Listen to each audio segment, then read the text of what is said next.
Hey, thanks for doing this again. Well, one sec.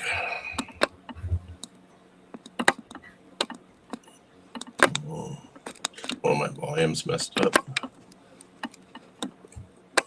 Well, one sec. No problem.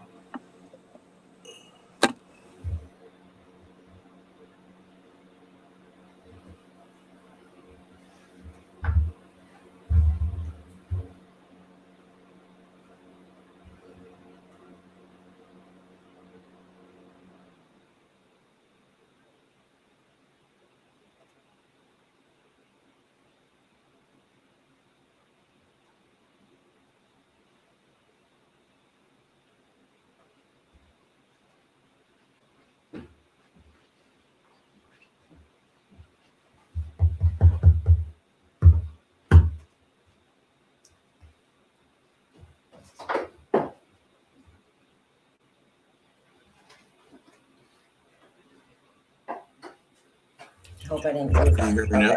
Yep. But yours, this iPad for some reason. Can I sign out and right back in? I got to switch something on the volume. Or is Yeah, that go link going to go bad? No, go ahead. The link will still work? Yep. Okay, I'll be right back. I don't know.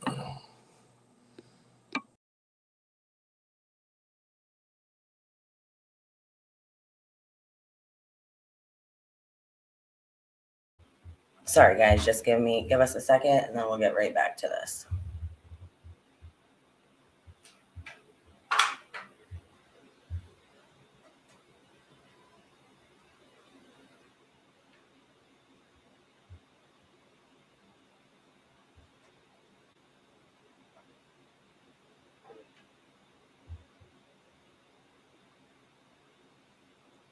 It should let them right back in.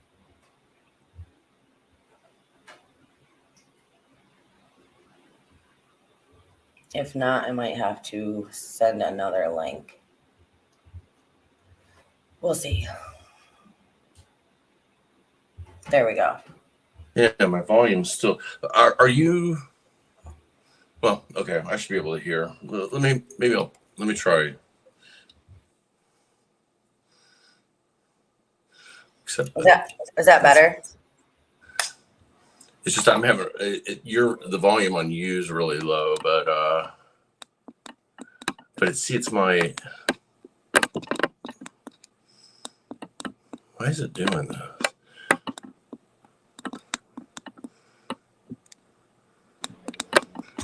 The volume's not doing anything. Hold on one sec. Okay. I have my volume all the way up. No, I can see that my volume's down. It's not letting me adjust it. Gotcha. Hold on one sec. I'm going to turn my cam off and back on, see if it. And my.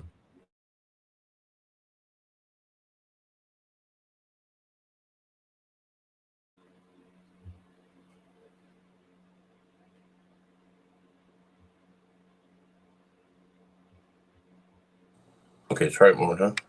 Okay, is that any better? Oh, there we go. That fixed it. Yeah. Okay, good. Hold on one second. Okay. Sorry about that. No problem. Thank you for coming and doing this. I just had a few more questions that I wanted to ask. All right, so the first one I want to ask you is about, which I'm sure you have heard because it caused a lot of stir online. But so when they pulled the vehicle out, you could see there was a belt hanging out of the back hatch. Did you see that? Like, so you saw that when you were there. Do you know I didn't see that. I did not see that in person, just because as they pulled the car out, like I mentioned, David just wanted to see the car, right? And so we left after that. Okay. So because they took the car right to the they had set up tents and stuff, which was the FBI team. So I did not see it. I only saw it as everybody else saw it. Okay. Now, did you hear anything about that when you were there? Like, was that talked about at all? No. No. Okay.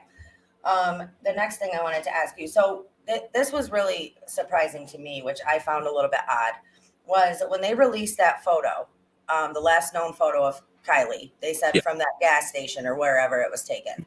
I thought it was odd that they didn't release, because normally when somebody goes missing, they'll put out an alert and they'll say, okay, well, this person was last seen here on CCTV footage at Walmart. You know what I'm saying? Yeah. At wherever the address is. But it was kind of kept like they didn't say the name of the business. They just said a local Truckee business. Yeah. Do you know where that, like what store that was taken at? Yes, I do. Okay. Do you know why they were so secretive about it? Why they didn't want to tell people what store it was?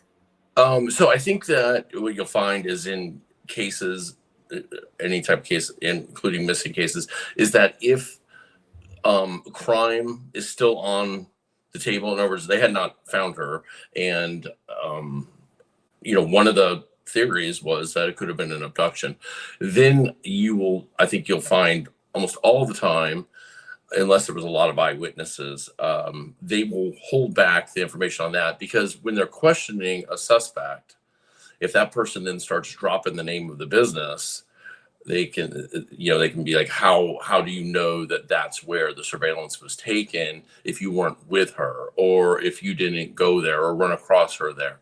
So I think that's why. And quite frankly, I don't understand why it was a big secret, especially after she was found. I don't know if it's just the FBI always plays the silence game and everything. They never give information, and it becomes, a real problem, especially when they work with local law enforcement agencies, quite frankly, don't like working with FBI because they come in and they take control, and then there's items that just would help. I believe putting information out there is super critical, especially in missing cases, because the more eyeballs that are out there looking for the person and working off good information, the better. I understand there's some that could be held back. I don't understand why the surveillance was an issue unless the business itself asked for it, but I've never heard anything from that. And it's a pretty big place. I mean, I don't mind saying it was the hell is it? It was like an RV park combination gas station type thing. It was right above. When I say above, it was there where like Mags and also Sammy and them lived, this complex that they lived in. It's kind of just on the outside perimeter of that, on the I guess it'd be like the northeast side. Okay. Highway.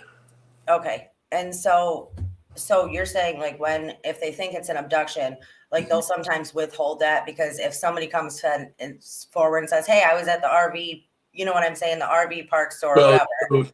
So if, yeah, I mean, well, one, the FBI is just silent about everything. They have this blanket policy, but even local law enforcement a lot of times won't give out details, because if they bring in a suspect and they say they're questioning, and then this person says, well, when Kylie was getting gas at the RV, I'm not being vague, I just forget the name of the place. If I heard it, I would know it. But if they say, if the person says, well, when she got gas at the RV park, and they would say, we haven't, how do you know that she was at the RV? So there's some things they want to hold back. I don't know if that one really would be one that could be tied in. But I do know just from experience that the FBI never gives information about anything, and they do come in and they take control of. They have jurisdiction, especially since this happened. In a it wasn't a federal park, so. But I mean, just when they come in, they take control, and it kind of creates problems. So I think they err on the side of caution. The local law enforcement does, and goes along with what they're saying. I don't agree with that. It's a situation that comes up over and over in cases where putting information out there, would have helped, probably, because this is a highly trafficked gas station. So by putting that out there, that could have cued some people, be like, oh, I do remember seeing her. kind of thought maybe when I saw it on the news that could have been her, but now that you say it's at that gas station, it definitely was, because I was there and here's my receipts, you know. And So see, that was my thing too, was normally they do that because they're so other people can be like, hey, I was there around that time. yeah, You know, did I see any, you know what I'm saying? And maybe it clicks into your head. they, I think they should have. They just, if you look in the Gabby Petito case and stuff too, they just never give out information, you know. Julissa Fuentes case, you know, which was going on kind of at the same time, 50 miles or 100 miles away from there. Same thing, you know. They just, I don't agree with it, and I don't think that they're as great as they have the reputation for being in these cases. But you know, they do wield a lot of power. Now, did dad or grandpa say anything to you about, now, so this kind of ties into the photo that was taken at the gas station. Yeah. But did anybody say anything to you about, had Kylie cut her hair recently? Because, you know, I've looked at that photo a bunch of times, and her hair, every photo we've seen of her, she has much longer hair. And in the gas station photo, it's just, you know, short hair, short length hair. So I wondered if, you know, maybe she had possibly cut her hair and nobody told, you know what I'm saying? We didn't know. So I'd wondered if you had heard that at all. No, I don't know about the hair. I did. I know specifically, I talked to her father about, without, I hate to be wrong, but I'm pretty sure it was, I wasn't sure if, wasn't she wearing like 2 necklaces, or supposed to be wearing 2?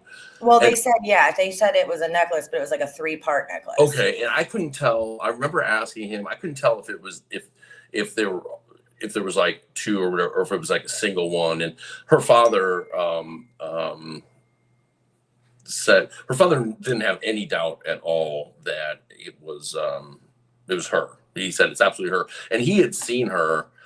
Well, her grandfather had seen her the day she went missing, up to like 12:30 in the afternoon. But her father, you know, her and Jagger had gone down to Lake Tahoe. He lives at the lake part. He had seen her just days before, so he had no question it was her. And in fact, when the photos first came out, remember, the girls that were like in a car, it's taken with some app where it takes backwards, or uses your reverse camera or something like that. And remember, there was a couple girls outside the car and a couple girls inside or something like that. And those had just like been disclosed. I remember showing those to her father, and immediately he's like, that's not my daughter. Because there were some people saying that, oh, is this, you know, Kylie? And then there was one of like a girl passed out in the back of a car or something that I think ended up being an old photo.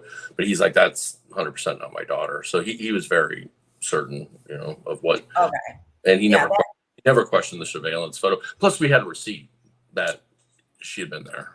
Oh, you did have a receipt? Well, her bank. I mean, they had access to her banking activity. So, they knew that she had gotten 2 gallons of gas there. Okay. I know. And a lot of people had talked about that 2 gallons of gas. They, you know, everyone was like, well, she couldn't have gone far. You know what I'm saying? But like, it could have been just topping off the tank. You know, keep in mind, we're talking about a 16-year-old kid who doesn't have a lot of money. Gas, I think at that time was like, you know, because we're in California, I think it was like $8 or $8.25 a gallon. So that was her routine. She would buy, you know, $15 worth of gas. And so I know that I've heard people say, oh, it's like 40-minute drive here. It's not far. You know, you come down, you know, she could have gotten home without traffic, and probably, you know, once she got out of the park area, she could have gotten home in like probably 7 or 8 minutes. It's not a far drive. In fact, I recorded it when I was up there and put it on my Twitter. I drove the whole thing you know, like, and then recorded it because people wanted to see what it was like coming out. It's not a very far drive. Now, when she gets to her gate, because she has like, when she hit, it's not her gate, it's like a Parks Department gate. When you get through that, it becomes dirt road to the lodge. That's like 4 miles. It's not long, but it takes a long time because the road is so rough. So not including, that I'm just talking about from like gate to the entrance to the reservoir. It's really not far, so you wouldn't burn up that much gas. But that was her Right. routine. She would just get money here and there, and or spend small amounts of money. I used to do the same thing when I was younger. I would never fill up my car. I would hope No, my I totally get parents or that. somebody would. Yeah. No, I totally get that.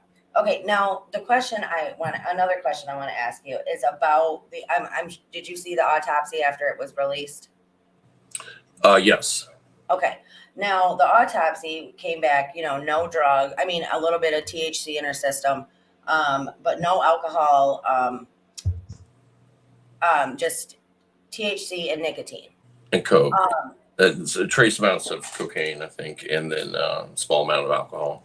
but Well, 0.08 alcohol. yeah, a couple doctors had said that could be just from the Yeah, decomp. right. And a certain amount of that. Yeah. But it goes against Sammy's story about how wasted she was at the party. You know what I'm saying? So it kind of blew that all out of the water. So I think that's why a lot of people are still really confused, because they're like, okay, was there a party? Because if there was, and Sammy's story is true, then the autopsy's wrong. You know what I'm saying? Yeah. And people are like, if the autopsy's right, then Sammy was lying and it's all wrong. Yeah. So I didn't know if this was mentioned to you at all, if Grandpa had talked to you about it at all, or anything like that. Yeah, I mean, we definitely thought that the alcohol levels would be higher than they were, because there was, I remember or keep in mind, I saw the car underwater and footage from inside. There was quite a few Truly cans in the car. So I thought it would come out higher for sure. Still, keep in mind, let's say 0.06 of that or whatever, because I understand that, the body produces, alcohol as well, but also it's hard to get there's also airs on the other side. It come out lower just from the decomp itself. So depending on, and I think in this case, they got it from, I forget where they got the blood from. They didn't get it from the eyeball, but somewhere else. But so let's say she's like 0.06 or whatever. It's not huge, but for a 16-year-old that's not super experienced driver, just having a small amount of impairment, plus she was hot, there was THC in her system. It just doesn't out there at night. I mean, I can't tell you like how dark it gets there, and it would just be. It doesn't take much to be screwing around either on her phone or whatever and not pay attention, and all of a sudden the water's right there, and the panic. It doesn't take a ton of impairment to make a wrong turn. And keep in mind, like I told you last time, the reason she had that surgery on her wrist was because she had a snowmobile accident. So she's kind of prone to, some of these things. She's not some expert driver. She definitely had driven and driven around the lodge area before, probably before she was licensed, just because that's just that lifestyle back there. But it doesn't make her a pro driver, and you could just get distracted. I mean, screwing around with something else, and or if she'd gone down, I think my personal, and this isn't based off of hearing anything from anyone, but I think, because there's those phone calls that she makes, I think she comes down the hill. I think she's probably looking for Sammy, or somebody, and thinking she needs to give them a ride home, and he comes down and doesn't find them down, because there was a bunch of kids on the lower area, down by that second peninsula, and there was a bunch of cars parked there too. I think she probably comes down and maybe is pissed that she's left alone. I mean, that the whole thing comes down to, she should not have been left alone.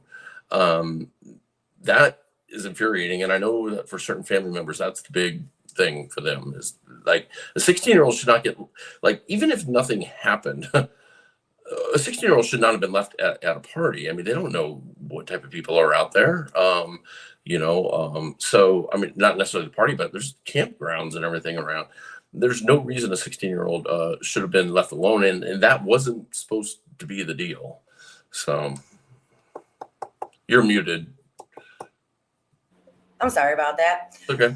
I get that. And one of my biggest things was, as a mother, one of my biggest things was, I don't understand how certain family members, one really, could be so chummy and so buddy with Samantha, who claimed to be the last person to see her, which means she left her there in that state. You know what I mean? Yeah. And that was one of the things that just really rubbed me the wrong way. And I was just like, okay, what's going on here? Because I feel like any mother is going to be super, super pissed off at the girl who left your daughter there. You know what I mean? Yeah, no, I do. I don't think she left. I mean, I'm not going to get into details just because this just gets into family privacy. Right. But I get that. I can tell you that people were under the impression that she was going to, somebody else was going to drive her. She had made it sound like somebody else would be taking her home in those late night calls or texts that she sent. So I think there's a little fib on her part too, probably. And why that is, I don't know. But the person, one of the reasons I came out with the fire cam revelation is because I saw some people that were at the party,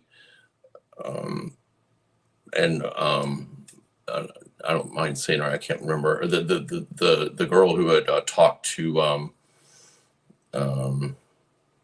Chronicles of Olivia, and then there was that Jane Doe 1 and 2 interview or something. But the girl that identified herself, you're muted again. I can't. I try to keep it muted while you're talking. So sorry. Yeah, no, you're good. But the one girl, Anna or something, I forget. But there's people that I think knew that knew certain parts of them, but then were saying stuff that didn't make any sense. So I know that probably doesn't make sense. But I guess the way to wrap it up is, or what I can say on that is, I don't think it was a situation where, or I know it wasn't a situation where it was just on Sammy to get her home. Like she had said, hey, I'm actually going to get a ride home from so-and-so. So now, should Sammy have made sure that happened? Because Kylie's only 16 years old. Yes. Should a change of who she's going home happened? I don't think so. I think it was, I think she got, I think her friends betrayed her. And I get that they're only 18, but it's a pretty big, you just don't leave somebody out in a wilderness area like that. Not when there's any drinking going on. Maybe Sammy thought she was a lot more hammered just because maybe Sammy was hammered. And she figured she was on the same level, but all that also like kind of threw people off because we all thought she was wasted, like stumbling drunk, and that wasn't the case, So right. Like there's a lot of discrepancies. They made it sound like she was completely hammered. I'm not saying there's not discrepancies in this case. There are. However, none of them lead to, in my mind, and I think law enforcement agrees, none of them lead to somebody doing something to Kylie. They lead to is kids made bad decisions and now tried to cover up those bad decisions so they don't get in trouble, and it just makes it look, like something that it's not. Right. Okay. Now I did want to ask you about this. Now, because I know Grandpa was a staple that, you were close. He was there, right? He was very invested in what was going on, trying to figure out what happened to his granddaughter. Do you know why Kylie was identified by a detective and grandpa or dad didn't go down there and identify her?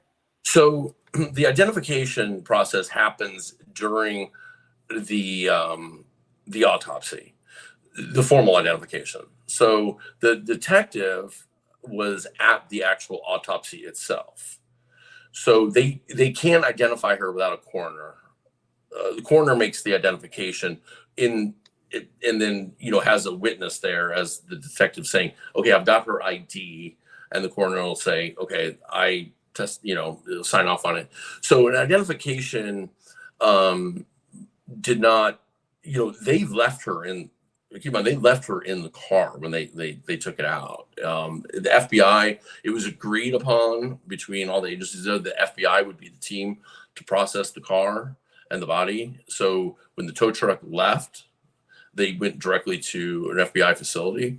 And then she was taken from there to, I believe she was spent overnight at a certain funeral home and then taken to the facility where they did the autopsy. But the actual identification was done, was not done that night. Okay, because I always thought that isn't it like customary that like a family member has to come and ID someone or no? Is it go by different cases? About, I would say probably in the last 10 years, I've never worked on a case where they have family members do identifications anymore, unless it's a like a Jane Doe or a John Doe where they and even then they'll just do it by photos. They don't take people into coroner's offices anymore and show them bodies. So they'll do it by she had a lot of identifying factors. She had the hardware from the wrist surgery that she could be identified by. She had certain piercings. She had the tattoo. So she, keep in mind, she was underwater a long time. She wasn't going to be identified strictly by just looking at her. Okay. I did want to ask that because that one was bugging me. Now you were at the search up where they were searching, right? Where the search parties and stuff was. Now they had a board. They had a dry erase board there. Yeah. And it said to keep an eye out for Kylie's keychain. It was a purple and black Zoomies keychain. Mm-hmm. Now I wanted to ask you, at that point during the search party, so Kylie had not been found yet. How did we know that her keychain was missing? Do you know that? I don't know. I know that there were certain things to keep an eye out for. Like, I think what that was, and I could be wrong, but I think the reason they put that up there was they wanted to know certain unique identifiable things that she had on her. So I know that they said that when they figured out exactly like what type of phone case she had with a sticker or whatever, that was listed there. I think it was more listing like, hey, if you run across any, because you'll run across a lot of stuff out there, but if you run across this type of keychain or whatever, I don't think it's that they thought the keychain was missing or separated. It was just, but at that time you don't know. Because you don't have the car, you don't have the person, so anything's on the table. But I think what they were saying was, because they said, this type of sticker was on the car, this type of sticker was on the phone, she had this type of keychain. It was anything that people remembered, like, oh, she, just like the sweater or whatever it was. So I don't think it was that they were saying that it was separated from, but there was misinformation out there. Like the way that I actually met her grandfather was I was hanging around at like 6 something in the morning outside the trailer trying to figure out they had those maps, they had them like side by side. So they're supposed to be identical maps. They're just so like 2 rows of people could be looking at it. But one said last sighting, they changed the last sighting time on one of the maps to like, I don't know if it was like 1:15 or something. Don't quote me on that, but it was different than what was originally told. Right. Like 30 or 45-minute difference. And so that's why I was like, well, how the hell did that change? And her grandfather walked out to walk his dog and out of the trailer. I didn't even know that they were sleeping in the trailer. And that's how the whole conversation started. I said, hey, excuse me, sir. I didn't know it was her grandfather. I said, do you know how this has changed? And he said, I don't. The kids update it, so. Okay. And then, so when the cops were obviously there that next day, that Saturday, but they said that there was no tire tracks going into the water. Like that Right. area was, so we're trying to figure out, how did the car get in there if they didn't see any tire tracks? So there was no tire tracks there at all in that area. Well, so I think, again, I think what they're talking about, there's tire tracks all over the area. It's a ATV park is what it is. So Right. I think what they meant was when you if you go down there like as a searcher or whatever, right when you hit where the water hits the land, it turns to like really soft mud. Like if you step in it, you'll. So I think what they were saying is they didn't see any deep tire tracks going. And the only thing I can figure, only reason is that the soot must just fill in because it's really soft stuff, and that's why the swimmers were having a problem. I know because when they would kick with their fins, they would even stir up the bottom. And it's like clay is what it's like. It has the texture of like soft clay. So I think that's probably what they were talking about. But again, I get what you're saying and where you're going with it, but there was no tire tracks the next week either, Right. going into the water. Right. And so it's that's a confusing part,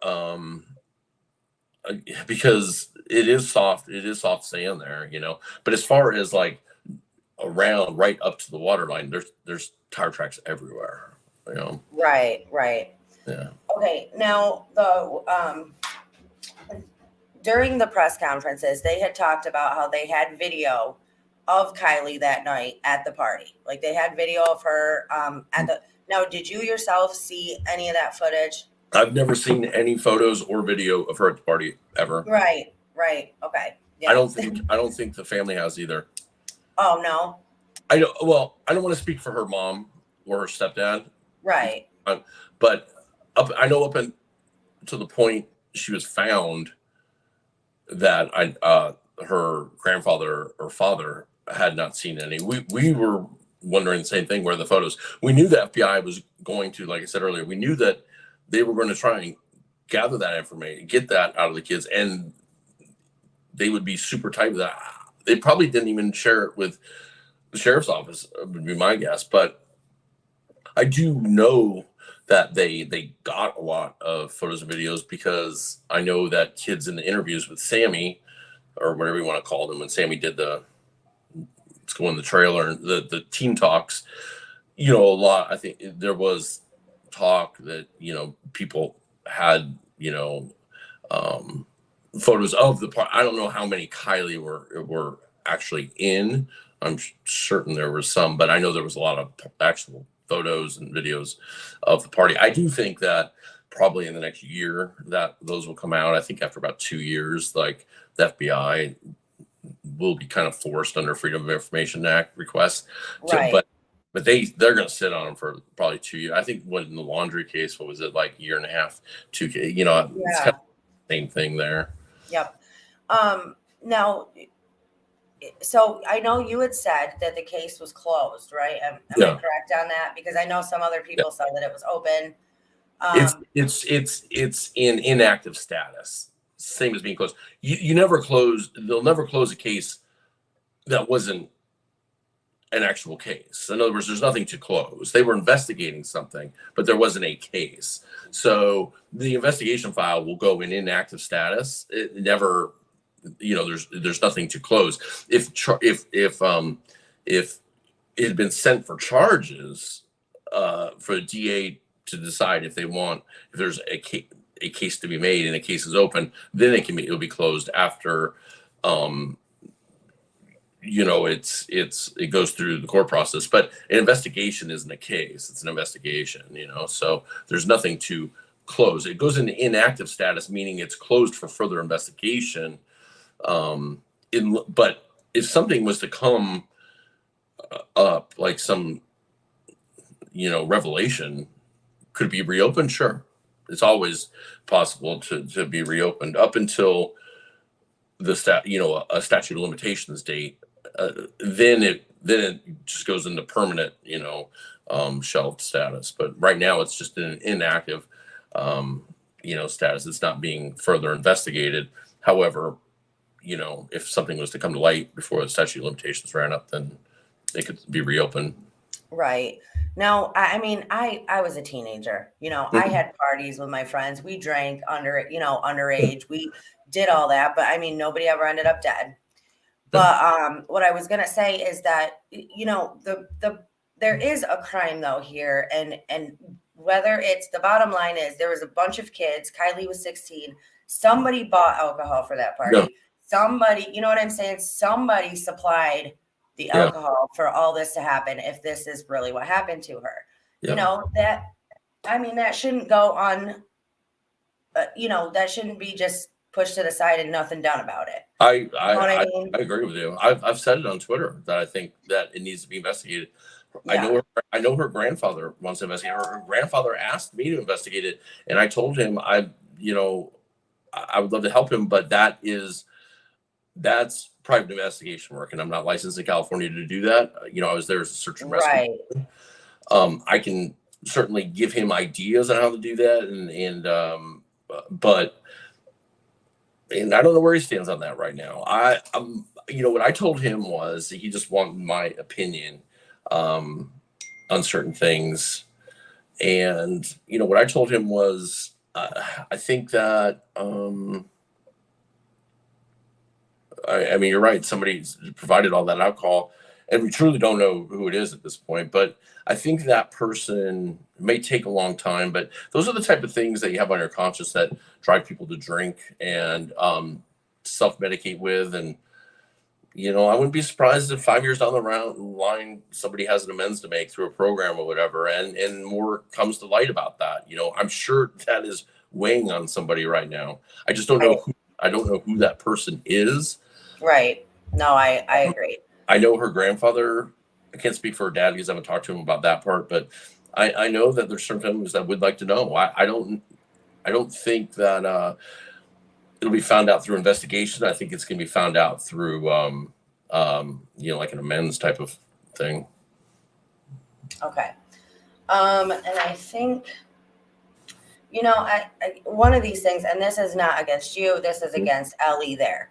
I've just never seen an investigation run like this before. And it really seems from the outside. Now I'm an outsider, I wasn't there, but it honestly seems like, you see all these things happening in all these other cases where Ellie's doing this, they're getting search warrants for this, they're checking everybody's phones for this, like the geofence warrants and stuff for people's phones to find out who was in the area at the time. Mm-hmm.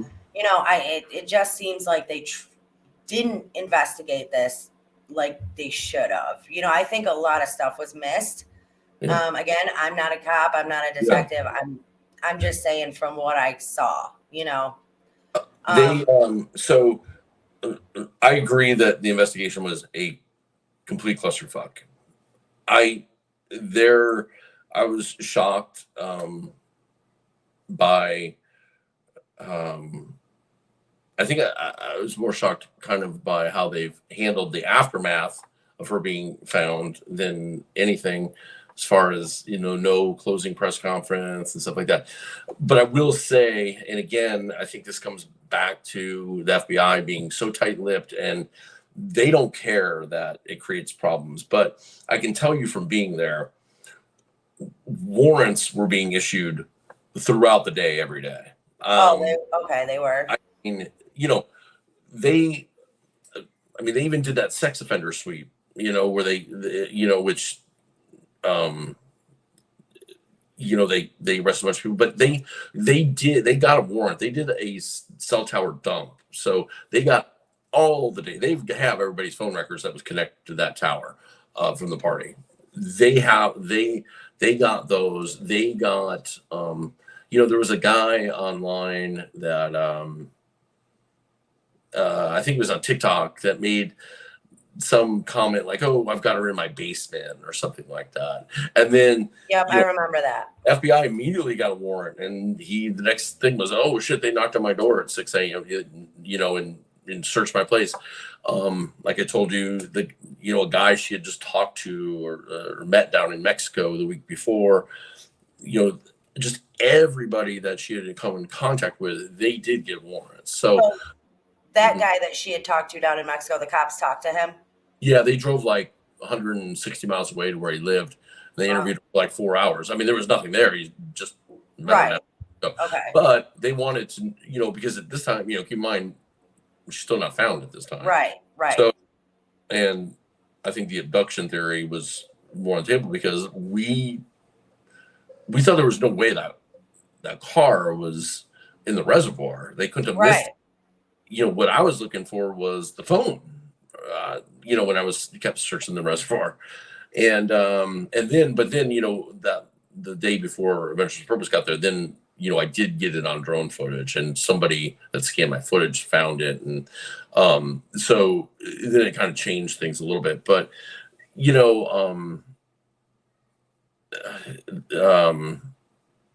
they did do, they had a judge that they were going to, that was available 24/7 to sign warrants, and they pulled a lot. They got warrants right away for the AAA footage, potential footage. They went in, they viewed all that, because that actually happened like a week or something before that all came out, but they immediately went to AAA, and that's how we knew it was, kind of a bullshit story. But so they did do a lot of warrants. They just don't tell anybody about it, which kind of I can understand to a degree why they wouldn't say who the warrants were served upon, because if they had nothing to do with it, they don't need their name tied up in the media and stuff like that. But they should say, hey, yeah, we served, they made a press release about the sex offender stuff, but I guess that's because the sheriff's department did it instead of the FBI. But I mean, they were doing things, not everything. They weren't. What I felt like they were doing is they were doing it like they're going down a checklist, like a pre-plan in every case. But they weren't doing is thinking practical stuff like, I'll say it again. This from the time she was thought to be missing, say like 10 o'clock the next morning, when she doesn't show up at the Starbucks to go camping. From that time forward, this case should have not taken more than 12 hours, because somebody should have said, hey, those fire cameras. And, something important to keep in mind on the fire cameras is what everybody saw was web resolution,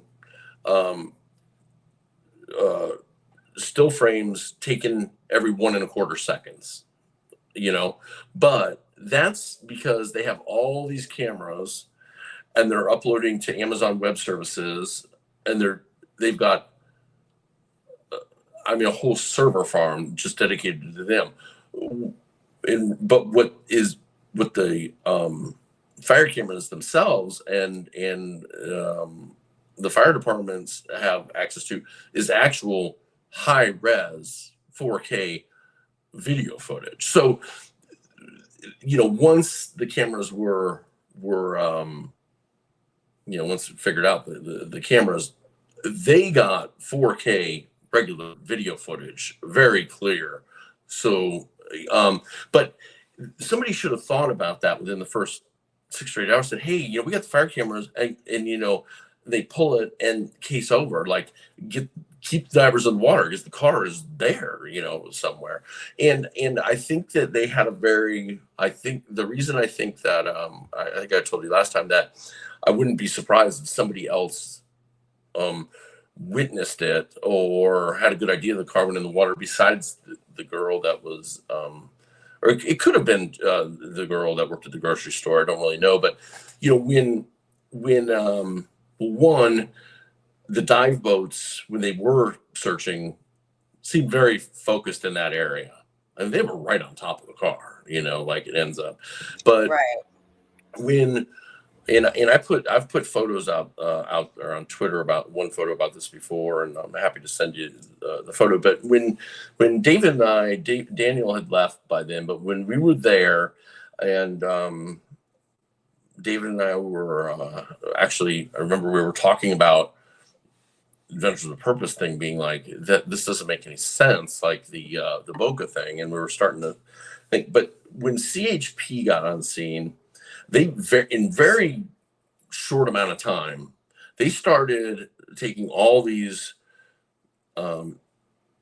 measurements with these cameras and certain tools, and they laid out with cones this very specific pattern, and then they put, they taped off a box, that everybody asked like what that box is, but they seemed to know, and they didn't tell us anything, but they were working off a very specific theory. And I can only imagine that's because they had a witness statement saying, I saw the car driving along the beach, and then, something happened, because they didn't explore other options like her coming down, like the Grant Hughes video shows. They laid out the cone pattern, and you can tell that's a fishtail. And then that box is where some inflection point, where I guess they think the car maybe either, spun and started going backwards into the water, or rolled, or whatever, however it happened. But they knew to lay those, because keep in mind, the car was not out of the water yet. So they hadn't seen it besides a photo. They didn't know exactly which angle, precisely, but they knew.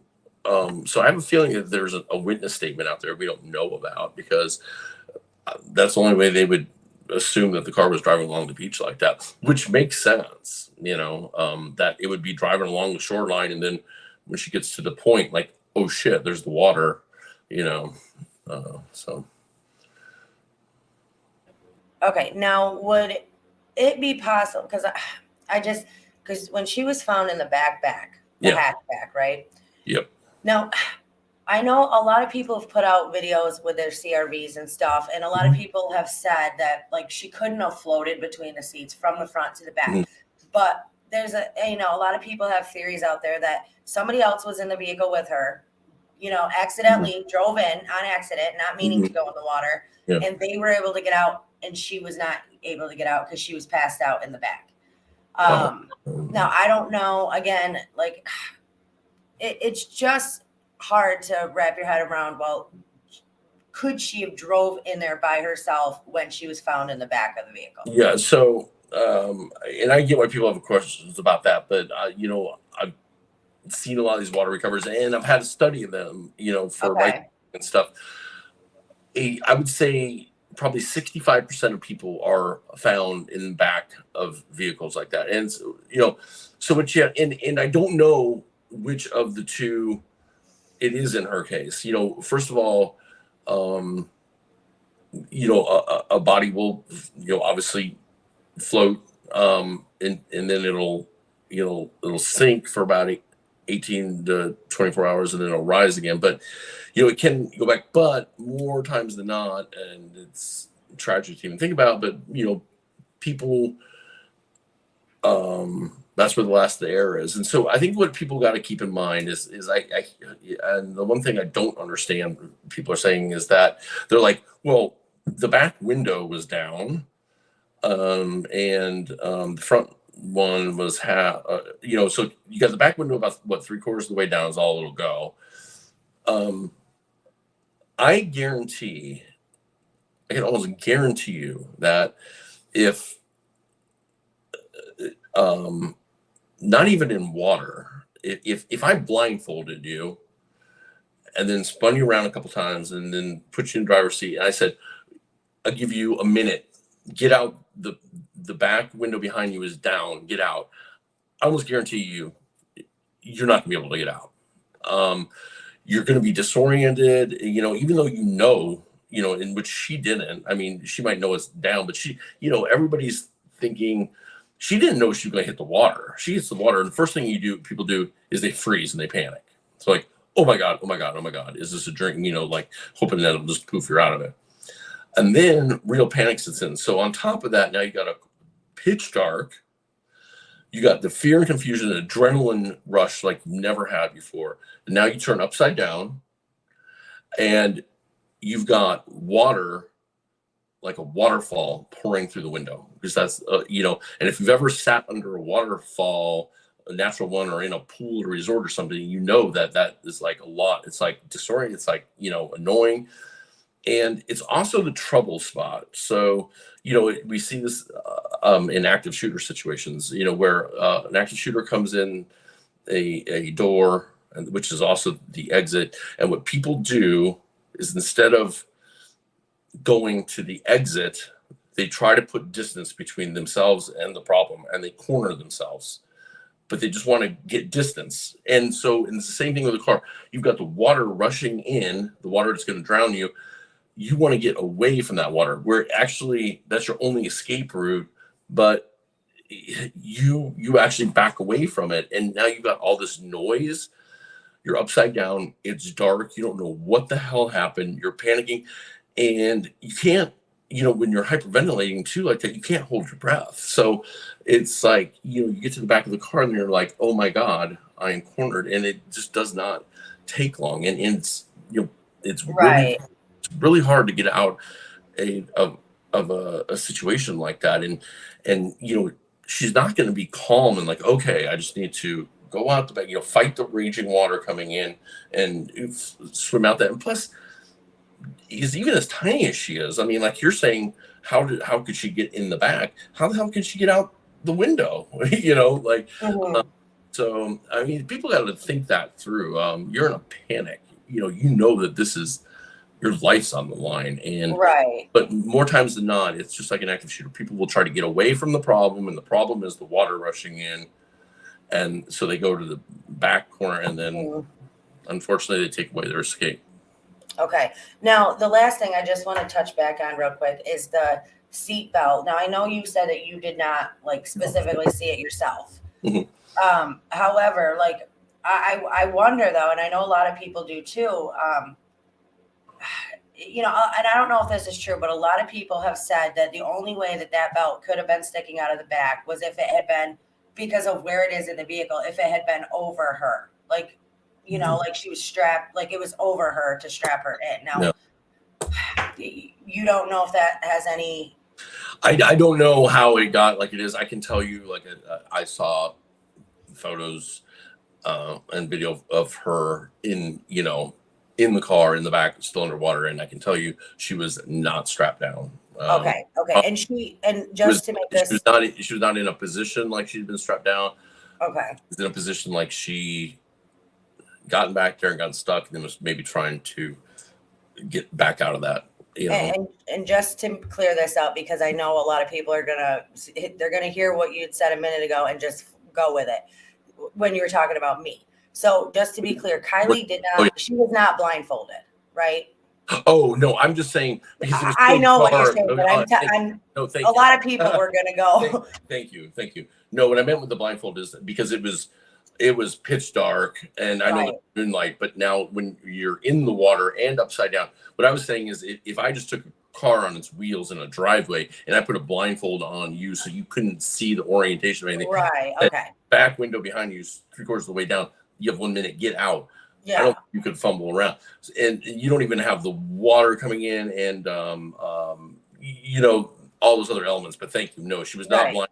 She was I just wanted to clear that up. She was in no way tampered with or anything like that. Okay. Like tied down or there was nothing. Okay.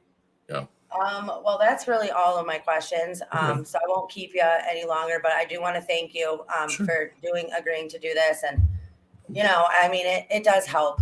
It helps. So I just want to say, listen, I know it's tried, I mean, the people that say like, I'm trying to help cover up stuff, but I've dedicated my whole life to helping and rescuing and finding people. And I've also dedicated to and I'm involved in a lot of situations, a lot of finds and stuff where it's domestic violence or whatever, where a person is not alive. I stick through to the end, in the court cases and stuff to make sure that justice happens. If I thought anything, I would not betray her father or grandfather.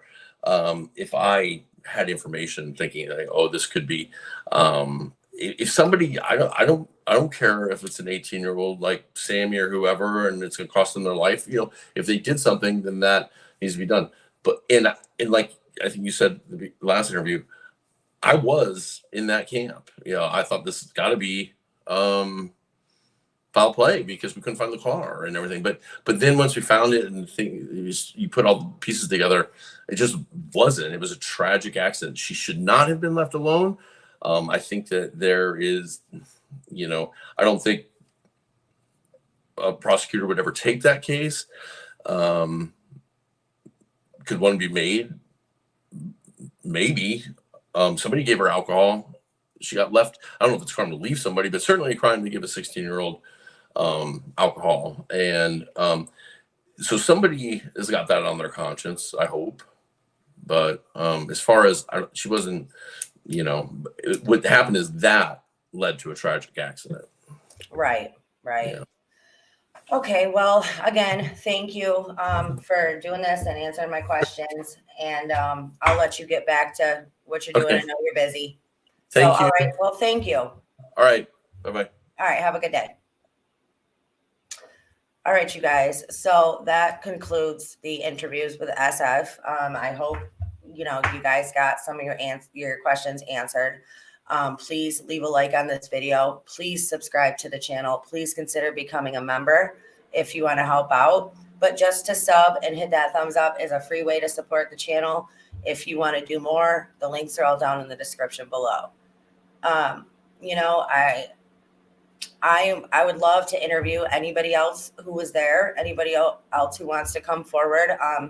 Daniel, David, if you guys are listening or if you're hearing this, I would love to reach out to you or have you reach out to me and do an interview. I've really just want to help get justice for Kylie. That's all. We're all just here for the truth. All right, you guys. So let me know. Please leave your comments down below. I love you guys. Stay strong, stay healthy, stay safe. Keep asking those hard questions, and we'll keep spreading that light. I'll see you next time.